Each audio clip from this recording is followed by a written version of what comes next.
August থেকে দেশ জুড়ে চালু হচ্ছে সেলফ এনুমারেশন বা স্বশুমারি। এই স্বশুমারির মাধ্যমে ডিজিটাল পদ্ধতিতে হবে ভারতের জনগণনা। নির্দিষ্ট ওয়েবসাইটের মাধ্যমে নাগরিকরা নিজেরাই নিজেদের তথ্য নথিভুক্ত করতে পারবেন। সমগ্র প্রক্রিয়াটি চলবে 2027 সালের ফেব্রুয়ারি মাস পর্যন্ত। আমাদের দেশে জনগণনা হয় প্রতি 10 বছর অন্তর।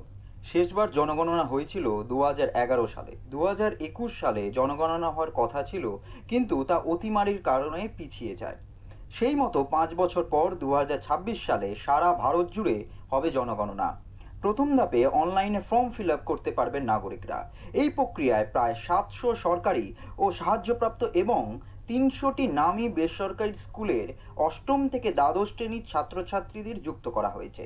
প্রযুক্তি সচেতন এই শিক্ষার্থীরা নিজেদের পরিবারের সঙ্গে আরও 10টি পরিবারকে অনলাইনে সেলফ এনুমারেশনে উৎসাহিত করবে। জনগণনার পাশাপাশি প্রথম ধাপ গৃহগণনাও চলবে।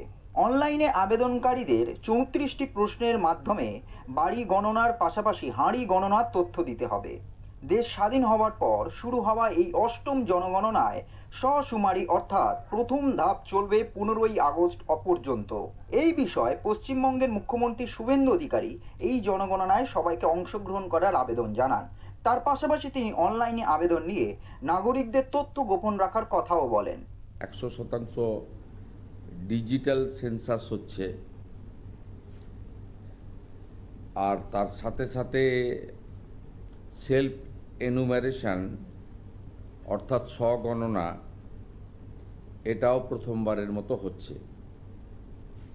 আমি রাজ্যের মুখ্যমন্ত্রী হিসেবে নিজে করলাম, আমি গোটা রাজ্যের জনগণকে এই কাজে সেন্সাস কর্মীদের সহযোগিতা করার জন্য আপনাদের কাছে আবেদন করছি। c.census.gov.in এর মাধ্যমে 1 থেকে 15ই আগস্ট 2026 পর্যন্ত পরিবারের তথ্য অনলাইনে জমা দিতে পারবেন।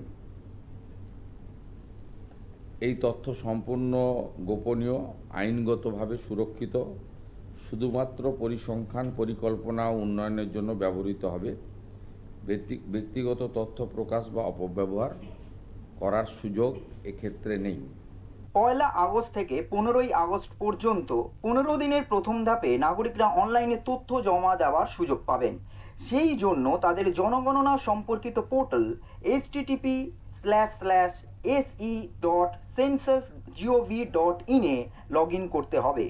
সেখানে যাবতীয় তথ্য পূরণ করলেই প্রথম ধাপের প্রক্রিয়া শেষ হবে। বয়স্ক নাগরিকদের কথা মাথায় রেখে তাদের সাহায্য করবে নিযুক্ত স্কুল পড়ুয়ারা। এর পরবর্তী ধাপে জনগণনার কাজে নিযুক্ত সকল আধিকারিকরা প্রত্যেকের বাড়ি বাড়ি গিয়ে জনগণনা করবেন। এবারের জনগণনা 2টি পর্যায়ে পরিচালিত হবে।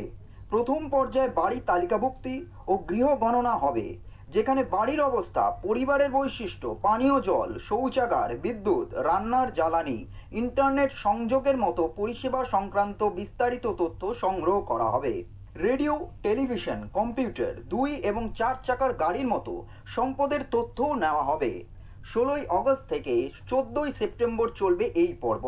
গোটা প্রক্রিয়াটি 2027 সালের ফেব্রুয়ারি মাসের মধ্যে শেষ করার লক্ষ্যমাত্রা নেওয়া হয়েছে। এই সময়ের মধ্যেই বাড়ি তালিকাভুক্তি ও গৃহ গণনার কাজ সম্পূর্ণ করার লক্ষ্যমাত্রা নিয়েছে প্রশাসন। ব্যুরো রিপোর্ট, ওঙ্কার বাংলা।